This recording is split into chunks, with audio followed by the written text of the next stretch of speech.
দর্শক, স্বাগত জানাচ্ছি আপনাদের সবাইকে আমার আজকের আলোচনায়।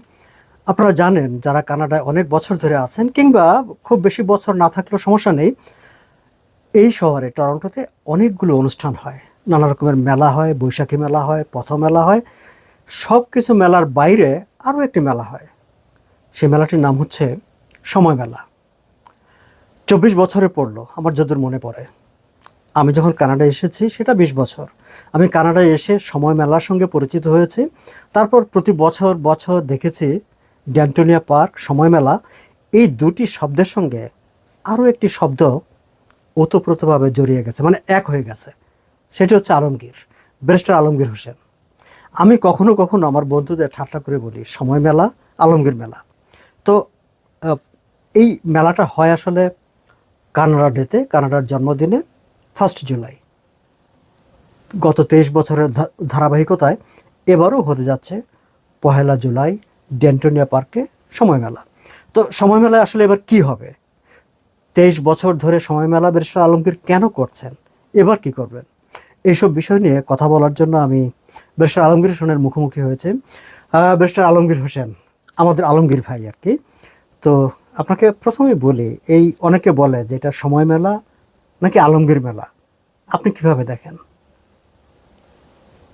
It is very difficult to differentiate.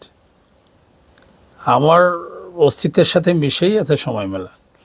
আপনি প্রথমেই কয়েকটা নাম বলেছেন, বাট সময় মেলা এই শহরের বাঙালি কমিউনিটির মানে শুরু যাত্রা যেটাই বলেন সময় মেলা দিয়ে ডেন্টোনিয়া পার্কে সিন্স 2003।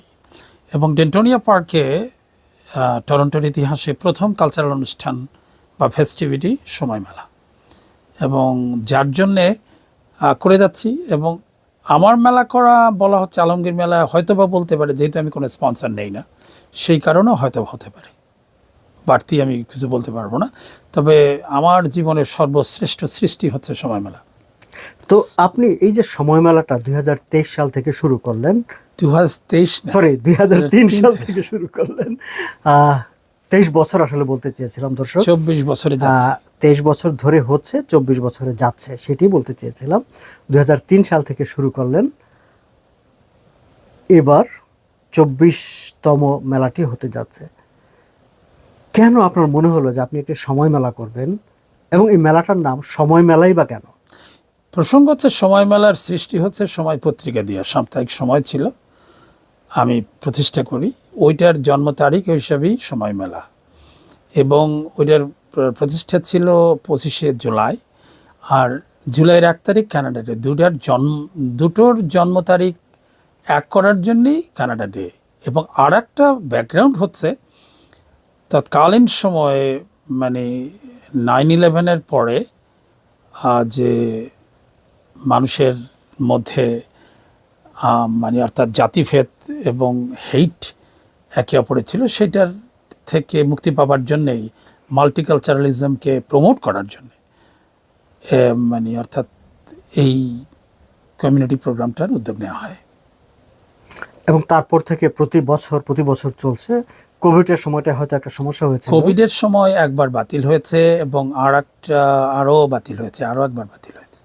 আচ্ছা, তারপরে এটা ধারাবাহিকভাবে চলছে। ধারাবাহিক ডেন্টোনিয়া পার্ক সময় মেলা জুলাইয়ের 1 তারিখ। আমরা যদি এবারের যে মেলাটি হতে যাচ্ছে আগামী 1 জুলাই, আর মাত্র দর্শক, আমি আজকে যখন রেকর্ডিংটা করছি, আজকে হচ্ছে 24, 6 দিন আছে, আর 6 দিন মাত্র বাকি আছে। আগামী বুধবার এমন সময় ডেন্টোনিয়া পার্কে মানুষের মেলা হবে। তো এই মাত্র কয়েকদিন আগে, সঙ্গত কারণে আপনাদেরও আগ্রহ থাকবে, কৌতূহল থাকবে, আমার নিজেরও কৌতূহল আছে যে এবার 2026-এর সময় মেলায় কি থাকছে আসলে। এটা যদি আমরা একটু আমাদের দর্শকদের সঙ্গে শেয়ার করি। মানে শুরু থেকেই যে কম্পোনেন্টগুলো ছিল, মানে প্রথমত হচ্ছে যেটা কানাডা ডেতে হয়, এবং কানাডার আগে, এবার পারবো কিনা জানি না, আগে এখানে আদিবাসীদের পারফরমেন্স আমরা আয়োজন করতাম। এখানেও বিভিন্ন দেশের লোকরাও পারফর্ম করবে, ড্যান্স থাকবে, গান থাকবে, তারপরে বিশেষ আকর্ষণ থাকবে বাংলাদেশ থেকে টোশিবা, গতবার তোশিবা এসেছিল এবং তোশিবার পারফরমেন্স সবাইকে মুগ্ধ করেছে, জাগরিত করেছে এবং হাজার হাজার টেন্টোনিয়া পার্কে মুখরিত করেছে তাদের মানে অর্থাৎ নৃত্যে সবাই নেচেছে, আমি নিজে দেখেছি। It's tough to control them but it is fantastic.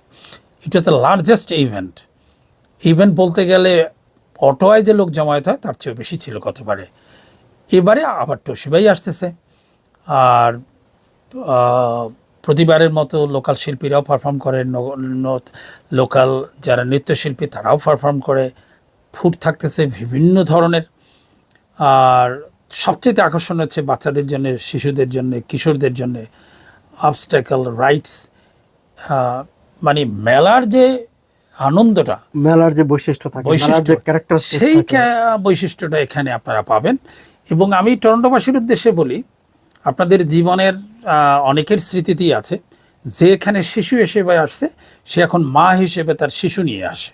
আচ্ছা, এই মাঠে, কারণ প্রশস্ত জায়গা, ঘাসের উপর বসে কেউ চাদর নিয়ে আসে, খাবার নেয়, গোল করে বসে এনজয় করে, গান শুনে। মানে বছরে একটা দিন সবাই আসে, অনেকেই ছোট্ট পতাকা পায়, সেটা নাড়ায়, মানে কানাডা পতাকা। তবে আমরা দুটো পতাকাই দিই, কানাডা ডে উপলক্ষে বাংলাদেশের পতাকা এবং কানাডার পতাকা, দুটো পতাকাই সমুন্নত রাখার চেষ্টা করি। এবং আরেকটা বিষয় হচ্ছে যে সময় মেলাতে গত বেশ কিছু বছর ধরে আমরা কোনো স্পন্সর নেই না। এটা যার জন্যই আপনি একটু আগে বলেছেন যে আলমগীর মেলা, এটাও হয়তো অন্য কারণ হতে পারে, আমি জানি না। এবং যদি স্পন্সর নেই না আপনি যখন বলেন, তখন এত বড় একটা আয়োজনে খরচের একটা প্রসঙ্গ, খরচের একটা অংশ আসে ভেন্ডর কাছ থেকে, ভেন্ডররা যে কন্ট্রিবিউশনটা দেয়, আর বাকিটা আলমগীর প্রফেশনাল কর্পোরেশনস আমার পকেট থেকে দেওয়া হয়। মানে অর্থাৎ মানুষকে আর বিরক্ত করতে ইচ্ছা করে না যে তুমি কিছু টাকা দাও, তুমি কিছু টাকা দাও। এই বিনয়ের সাবমিশনগুলো কষ্ট হয়, আগে পারতাম, এখন পারি না।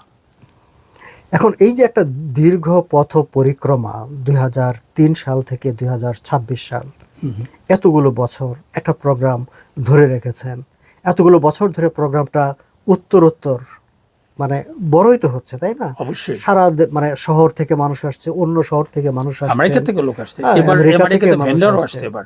তো এই যে জায়গাটা, এটা যাওয়ার ক্ষেত্রে আপনার অবশ্যই একটা চ্যালেঞ্জিং। আপনার কাছে সবচাইতে মানে চ্যালেঞ্জ কি মনে হয়েছে?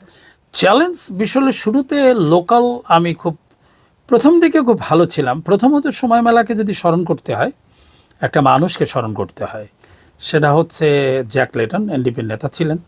ওনার সময় মেলায় কন্ট্রিবিউশন অনেক শুরুর দিকটায়। লোকাল এমপি আর একজন ছিল মারিয়া মিন্না, তারও মানে কন্ট্রিবিউশন অনেক শুরুর দিকে, মানে একজন লিবারাল, একজন এনডিপি। বাট পরবর্তীকালে পলিটিশিয়ানদের ইনভলভমেন্টটা কম ছিল। আমি পুত্র হিসাবে ওখানে ছিলাম এবং আছি, কিন্তু তাদের স্মরণ করা আমার কর্তব্য।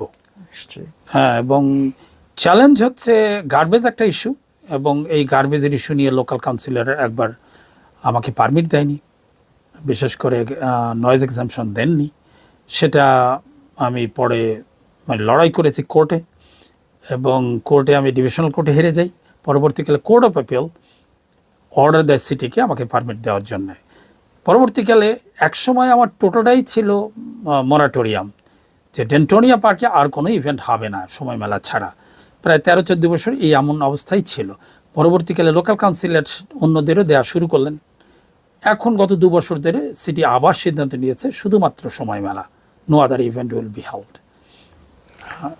এবং এই যে এত বছর ধরে আপনি অনুষ্ঠানটা করছেন, আমি যদি জানতে চাই যে এই একটা অনুষ্ঠান করার পেছনে বা করার পর আপনার কোন জায়গাটা সবচেয়ে বেশি তৃপ্তি মনে হয় বা স্যাটিসফ্যাকশন কি? আপনার কি মনে হয় যে আমি মেলাটা করে এই পেলাম বা এই পেলাম না? তৃপ্তি মানে অতৃপ্তি থেকে যায়, মানুষের তৃপ্তির সীমানা নেই। আমি যদি বলি, প্রত্যেকের এটা মানে সাবজেক্টিভ, নট অবজেক্টিভ। তো সেক্ষেত্রে তৃপ্তি হচ্ছে যখন সন্ধ্যেবেলা 9টা, 9:30 বা 10টার দিকে যখন মঞ্চে ভাষণ কম হয়। আমার সময় মেলায় ভাষণের সংখ্যা খুব কম, অ্যাওয়ার্ড নাই, মানে স্পন্সরদের ভাষণ নাই, শুধুই আনন্দ। তৃপ্তিটা হচ্ছে সূর্য তখন ডুবে তখন এই নীলাকাশের নিচে অজস্র মানুষের, হাজার হাজার মানুষের এই যে জমায়েত এবং আনন্দ, এটা আমাকে মুগ্ধ করে দারুণভাবে। যা আমার অর্থকষ্ট এবং শারীরিক শ্রম, আমার পারিবারিক, আমার স্ত্রী বা আমার জেসমিন বা নীরার পরিশ্রম এবং যারা ভলান্টিয়ার থাকে তাদের পরিশ্রমটা সার্থক মনে হয় যখন। একটু কষ্ট লাগে যখন চলে যায় সব, ধরেন 11টা 11:30 সব খালি হয়ে গেল, অনেক মানে অর্থাৎ গার্বেজ পড়ে থাকে। আমি ভালো করে বলি তুলো, কিন্তু বাঙালি আর তোলে না। কখনো কখনো ওই রাত্রেই ক্লিন করতে হয়, কিন্তু এখন সেটা করতে হয় না, পরবর্তী দিনই পারমিট নেওয়া হয়, মানে পারমিট পরিষ্কার করার জন্য। তো সেই যন্ত্রণাটা এখনও বই বেড়াই, কারণ বিন্দু বিন্দু গার্বেজ থাকলেও সেটা কুড়োতে হয়। তবে সেক্ষেত্রে অনেক মানে ভলান্টিয়ার্স আছে, হেল্প করে। তবে বাঙালির চিরায়ত যে মানে চরিত্র, সেই চরিত্রের এখানে বিকল্প পাওয়া যায় না। মানে না, নিশ্চয়ই আমরাও আশা করব দর্শকরা এই বিষয়গুলো বিবেচনায় রাখবেন যারা মেলায় আসবেন, কারণ এটা প্রত্যেকেরই মানে প্রত্যেকেরই পার্টিসিপেশনের ব্যাপার। তো আমরা শেষ করব ব্যারিস্টার আলমগীর, এবং শেষ করার আগে আমি যদি আপনার কাছে জানতে চাই যে 1 জুলাই যে সময় মেলা এবছর হতে যাচ্ছে, 24 বছরে পা দিচ্ছে, 24তম যে মেলাটি, 24তমই তো, তাই না? 24তম মেলাটি হতে যাচ্ছে। এই মেলাকে সামনে রেখে আপনার যারা অডিয়েন্স কিংবা কানাডাবাসী কিংবা টরন্টোবাসী, তাদের প্রতি, তাদের উদ্দেশ্যে আপনার কি বক্তব্য? আমার বক্তব্যটা হচ্ছে, কানাডা ডে বা কানাডার জন্মদিন, সময়ের জন্মদিন, সময় মানুষের জীবনের সবচেয়ে ইম্পর্ট্যান্ট এলিমেন্টস হচ্ছে সময়। সময় আমরা ধরে রাখতে পারবো না, কিন্তু সময়ের এই মহাকালের এই চলার পথে যতটুকু সময় আনন্দ করতে পারি এই কর্মজীবনে, সেই আনন্দের জন্যে সবাই সময় মেলায় আসুন, অন্তত আনন্দে অংশ নিন, এবং মানুষের কল্যাণের জন্য সবাই উৎসবে মেতে উঠুন। আমি সবাইকে আমন্ত্রণ জানাচ্ছি, আপনার প্রতিবেশী বন্ধু এবং যারা বাংলাভাষী নয় তারাও, কারণ জীবন সংক্ষিপ্ত। এই সংক্ষিপ্ত জীবনের সময় মেলায় একটু আনন্দেই এবং একটু আনন্দে দেয়াই আমার সার্থকতা এবং সবার সার্থকতা। একটা বিষয়, সময় মেলা এখন বলতে গেলে ক্যানাডিয়ান হেরিটেজের অংশ, প্রায় 24-25 বছর। সেক্ষেত্রে বাঙালির ড্যানফোর্থ সৃষ্টির ক্ষেত্রে বা প্রতিষ্ঠার ক্ষেত্রে সময় মেলা তার মানে শ্রম দিয়ে যাচ্ছে, ভবিষ্যতেও দেবে। আপনারা ইতিহাসে অংশ নিন, আনন্দ করুন। অনেক ধন্যবাদ ব্যারিস্টার আলমগীর হোসেন, আপনাকে এত চমৎকার একটা আয়োজন করার জন্য। আমি আগাম চমৎকার বলে রাখলাম অতীতের অভিজ্ঞতা থেকে। ধন্যবাদ আপনাকে আমাকে সময় দেওয়ার জন্য, এবং আপনার এই যে দীর্ঘ বছরের যে একটা উদ্যোগ, সেই বিষয়টি নিয়ে বিস্তারিত কথা বলার জন্য। দর্শক, আপনাদেরকেও আমন্ত্রণ জানাচ্ছি 1 জুলাই ডেন্টোনিয়া পার্ক সময় মেলা। নিশ্চয়ই আপনারাও আসবেন, আপনারা উপভোগ করবেন, উদযাপন করবেন।